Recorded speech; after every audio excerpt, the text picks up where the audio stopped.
ഒരു ജീവിയുടെ ശരീരത്തിൽ തന്നെ ആൺ പെൺ എന്നീ രണ്ട് സെക്സുകളും ഒരേ സമയം നിലനിൽക്കുകയാണെങ്കിൽ എങ്ങനെയിരിക്കും? ഹിന്ദു പുരാണങ്ങളിലെ അർദ്ധനാരീശ്വരന് സമാനമായ രീതിയിൽ പല ജീവികളിലും നമുക്ക് ഇതുപോലെ ഒരേ സമയം ആൺ പെൺ ജീവികളെ ഒരു ശരീരത്തിൽ തന്നെ കാണുവാൻ സാധിക്കും. ഇത്തരം പ്രതിഭാസത്തെയാണ് ഗൈനാൻഡ്രോമോർഫിസം എന്ന് പറയപ്പെടുന്നത്. ഈ പ്രതിഭാസത്തെ ഉൾക്കൊള്ളുന്ന ജീവികളെ സമാനമായി ഗൈനാൻഡ്രോമോർഫുകൾ എന്നും വിളിക്കാറുണ്ട്. സത്യത്തിൽ എന്താണ് ഈ പ്രതിഭാസം? ഏതെല്ലാം ജീവികളിലാണ് ഈ പ്രതിഭാസം നമുക്ക് കാണാൻ സാധിക്കുന്നത്? ഇതുകൊണ്ട് എന്തെങ്കിലും ഗുണമോ അല്ലെങ്കിൽ ദോഷമോ ഈ ജീവികൾക്കുണ്ടോ? ഇതെല്ലാമാണ് നമ്മൾ ഇന്ന് പരിശോധിക്കാൻ പോകുന്നത്. ആദ്യമായി തന്നെ ഈ പ്രതിഭാസത്തെ പറ്റി കുറച്ചുകൂടി വിശദമായി പറയാം. സാധാരണയായി ഒരു ജീവി ജനിക്കുമ്പോൾ ആ ജീവി ഒറ്റ ഇൻഡിവിജ്വൽ സെക്സായി മാത്രമേ ജനിക്കാറുള്ളൂ.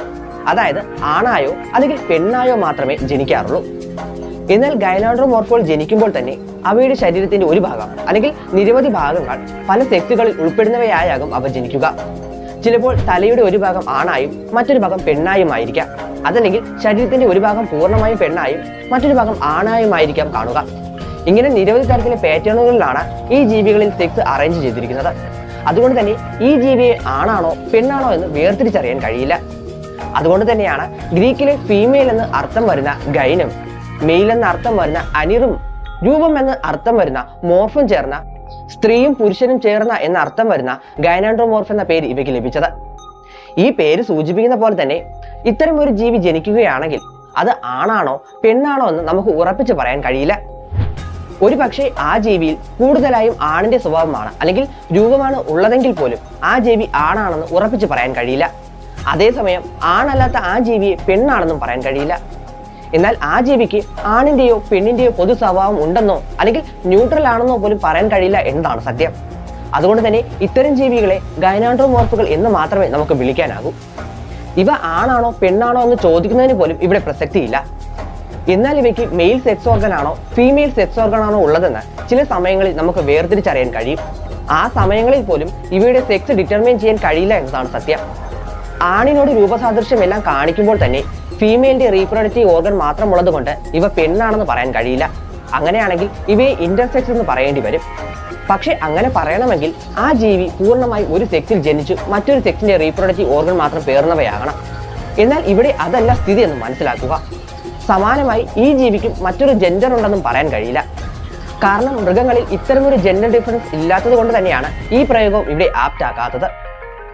ഇനി ഏതെല്ലാം ജീവികളിലാണ് ഇത്തരം ഗൈനാൻഡ്രോമോർഫിസം കാണുന്നതെന്ന് പറയാം. പ്രധാനമായും ചിത്രശലഭം, ഈച്ച, തുമ്പി, ഉറുമ്പ് തുടങ്ങിയ ഷഡ്പദങ്ങളിലും ലോബ്സ്റ്റർ, ഞണ്ട് തുടങ്ങിയ ക്രസ്റ്റേഷ്യൻസുകളിലും ചിലന്തി ഉൾപ്പെടുന്ന അരാക്നിഡകളിലും പല്ലി, പാമ്പ് എന്നിവ ഉൾപ്പെടുന്ന റെപ്റ്റൈൽസുകളിലും അപൂർവമായി നിരവധി പക്ഷികളിലും വളരെയധികം റയറായി മൈസ്, റാറ്റ്, ഹാംസ്റ്റർ, ഊൾസ് എന്നിവ പോലുള്ള ചുരുക്കം ചില സസ്തനങ്ങളിലുമാണ് ഈ പ്രതിഭാസം കണ്ടുവരുന്നത്. ഇത്തരം ജീവികളിലെല്ലാം തന്നെ സ്ട്രോങ് ആയിട്ടുള്ള സെക്സ്വൽ ഡൈമോർഫിസം അല്ലെങ്കിൽ ആൺ പെൺ ജീവികൾ തമ്മിൽ വളരെയധികം വ്യത്യാസമായ രൂപം നമുക്ക് കാണുവാൻ സാധിക്കും. അതുകൊണ്ട് തന്നെ ഗൈനാൻഡ്രോമോർഫുള്ള ജീവികളെ വളരെ പെട്ടെന്ന് തന്നെ നമുക്ക് തിരിച്ചറിയാൻ കഴിയും. ശരീരത്തിന്റെ ഏതെങ്കിലും ഒരു ഭാഗത്ത് വളരെയധികം വ്യത്യസ്തമായ എന്നാൽ ആ ജീവിയുടെ സ്പീഷീസ് തന്നെ ആണിന്റെയോ പെണ്ണിന്റെയോ ഏതെങ്കിലും ഒരു ശരീരഭാഗം കണ്ടാൽ ആ ജീവിയെ നമുക്ക് ഗൈനാൻഡ്രോമോർഫുകൾ എന്ന് വിളിക്കാം. മുൻപ് പറഞ്ഞ പോലെ ഇരു ജീവികളും തമ്മിൽ വളരെ വലിയ രൂപവ്യത്യാസം ഉള്ളതുകൊണ്ട് ചിലപ്പോൾ നിറത്തിന്റെയോ അല്ലെങ്കിൽ വലിപ്പത്തിന്റെയോ അതുമല്ലെങ്കിൽ പാറ്റേണുകളുടെയോ മാറ്റമാകും നമുക്ക് പെട്ടെന്ന് തിരിച്ചറിയാൻ കഴിയുക.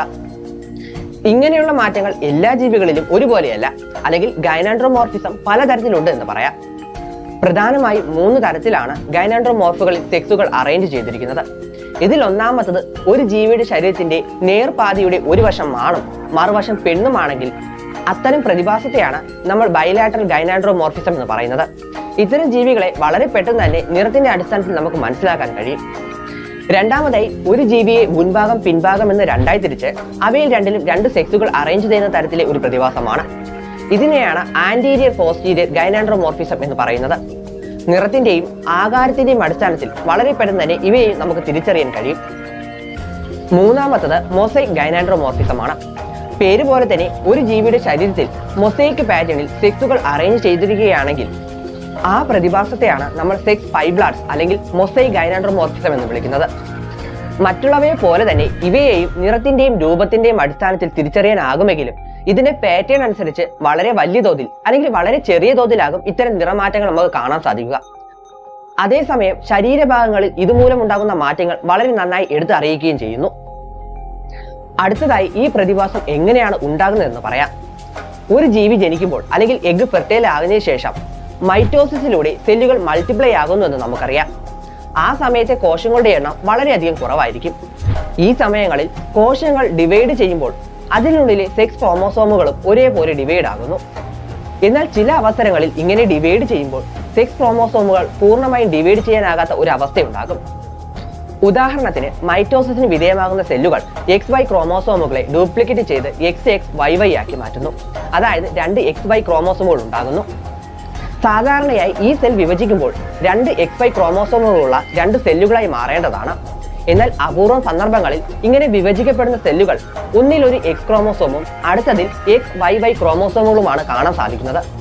സൈഗോട്ട് ഡിവൈഡ് ചെയ്യുന്നതിന്റെ തുടക്ക സമയത്താണ് ഇത് സംഭവിക്കുന്നതെങ്കിൽ തുടർന്നുണ്ടാകുന്ന സെല്ലുകളുടെ ഒരു വലിയ ഭാഗം Xും മറ്റൊരു വലിയ ഭാഗം XYY ക്രോമോസോമും മാത്രം ഉൾക്കൊള്ളുന്നവയായി മാറും.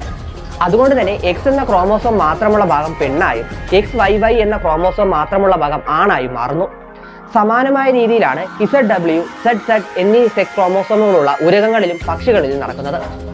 എന്നാൽ ഷഡ്പദങ്ങൾ പോലുള്ള ചില ജീവികളിൽ ആദ്യത്തെ സെൽ ഡിവിഷന്റെ സമയത്ത് തന്നെയാണ് ഇവയുടെ ഇടതും വലതും പോലുള്ള സിമെട്രി തീരുമാനിക്കുന്നത്. ആ സമയത്തുണ്ടാകുന്ന ഏതെങ്കിലും തരത്തിലെ ക്ഷതങ്ങൾ കൊണ്ടും സെക്സ് ക്രോമോസോമുകൾക്ക് മാറ്റമുണ്ടാകാം. അതുകൊണ്ട് തന്നെയാണ് ബൈലാറ്ററൽ ഗൈനാൻഡ്രോമോർഫിസം ഇത്തരം ജീവികൾ ധാരാളമായി കണ്ടുവരുന്നത്. ഇതാണ് ഗൈനാൻഡ്രോമോർഫിസം ഉണ്ടാകാനുള്ള പ്രധാന കാരണമായി കണക്കാക്കപ്പെടുന്നത്. എന്നാൽ ഇതിനു പുറമെ 2 വ്യത്യസ്ത സൈഗോട്ടുകൾ പരസ്പരം കോശങ്ങൾ കൈമാറുന്നത് കൊണ്ടോ ഹൈബ്രിഡൈസേഷൻ മൂലമോ ബാക്ടീരിയൽ അല്ലെങ്കിൽ വൈറൽ ഇൻഫെക്ഷൻ മൂലമോ ചുറ്റുപാടുമുള്ള ടെമ്പറേച്ചർ വേരിയേഷൻ കാരണമോ അതുമല്ലെങ്കിൽ മ്യൂട്ടേഷൻ കാരണമോ ഇത്തരം ഗൈനാൻഡ്രോമോർഫിസം ഉണ്ടാകാം. ഇനി ഇതിന്റെ പരിണിത ഫലങ്ങൾ എന്താണെന്ന് നോക്കാം. മുൻപ് സൂചിപ്പിച്ച പോലെ തന്നെ ഒരു ജീവിയിൽ തന്നെ 2 സെക്സുകൾ ഒരേ സമയം ഉണ്ടാവും എന്നത് തന്നെയാണ് ഇതുമൂലം ഉണ്ടാകുന്ന പ്രധാന മാറ്റം. അതുകൊണ്ട് തന്നെ ഈ 2 സെക്സുകൾ തമ്മിലുള്ള വ്യത്യാസങ്ങളെല്ലാം തന്നെ ഈ ജീവിയിൽ പ്രകടമാകുന്നു. ഇതിനുള്ളിലാണ് നിറവ്യത്യാസം, ആകാര വ്യത്യാസം എല്ലാം ഉൾക്കൊള്ളുന്നത്. ഇത് കാരണം ഒരു സാധാരണ ജീവിയുടെ ജീവിതം നയിക്കാൻ ഇവയ്ക്കാകില്ല. കൂടാതെ നിറവ്യത്യാസം എല്ലാം വരുന്നത് കൊണ്ട് തന്നെ ശത്രുക്കളിൽ നിന്നും രക്ഷ നേടാനും ഇവയ്ക്ക് പ്രയാസമായിരിക്കും. കൂടാതെ ശാരീരികമായി വരുന്ന മാറ്റങ്ങൾ ഇവയുടെ ആയുസ്സിനെയും നിലനിൽപ്പിനെയും വലിയ തോതിൽ ബാധിക്കുന്നു. ഇത് കാരണം ഈ ജീവിക്കൊന്നും തന്നെ പ്രത്യുൽപാദന ശേഷി ഉണ്ടായിരിക്കില്ല. ഒരു പക്ഷേ ആ ജീവിക്ക് ഡോമിനന്റ് ആയ ഒരു സെക്സ് മാത്രമേ ഉള്ളൂ എങ്കിൽ പോലും അത് പൂർണ്ണമായവയായിരിക്കത്തില്ല. അതുകൊണ്ട് തന്നെ മേറ്റിംഗ് നടന്നാൽ പോലും അവയ്ക്ക് പുതിയൊരു തലമുറ സൃഷ്ടിക്കാൻ കഴിയില്ല. എന്നിരുന്നാൽ കൂടി അപൂർവം ചില ജീവികളിൽ പ്രത്യുൽപാദനം നടക്കുന്നു എന്നും കണ്ടെത്തിയിട്ടുണ്ട്. അതുകൊണ്ട് തന്നെ ഇത്തരമൊരു മാറ്റം ഗുണത്തെക്കാളേറെ ദോഷമാണ് അവർക്കുണ്ടാകുന്നത്. ഇനി മനുഷ്യർക്ക് ഇപ്രകാരം ഒരു അവസ്ഥ ഉണ്ടാകുമോ എന്നൊരു സംശയം ഉണ്ടാകും. എന്നാൽ അതിന് കൃത്യമായ ഒരു ഉത്തരം ഒരിക്കലും നടക്കില്ല എന്ന് തന്നെയാണ്. മനുഷ്യർ പോലുള്ള ഉയർന്ന ഓർഡറിലെ മാമലുകളിൽ വളരെയധികം കോംപ്ലക്സ് ആയിട്ടുള്ള പ്രോസസ്സിലൂടെയാണ് സെക്സ് നിർണ്ണയിക്കപ്പെടുന്നത്. അതുകൊണ്ട് തന്നെ ക്രോമോസോമുകൾ കോപ്പി ചെയ്യുന്ന സമയത്ത് അതിൽ തെറ്റുണ്ടാവുക വളരെയധികം റെയർ ആയിട്ടുള്ള ഒരു കാര്യമാണ്. ഇനി അങ്ങനെ ഉണ്ടായാൽ പോലും ആ ജീവി പൂർണ്ണമായി ഒരു സെക്സിൽ മാത്രം ഉൾപ്പെടുന്ന ജനിതക രോഗങ്ങൾ പേർന്ന ഒരു ജീവിയായിരിക്കും ജനിക്കുക. മാമൽസുകൾക്ക് ഇത് ജനിതക വൈകല്യമായി പ്രകടമാകുമ്പോൾ തൊട്ട് താഴെയുള്ള ഓർഡറിലെ ജീവികൾക്ക് ഇത് ഗൈനാൻഡ്രോമോർഫിസമായി മാറുകയാണ് ചെയ്യുന്നത്.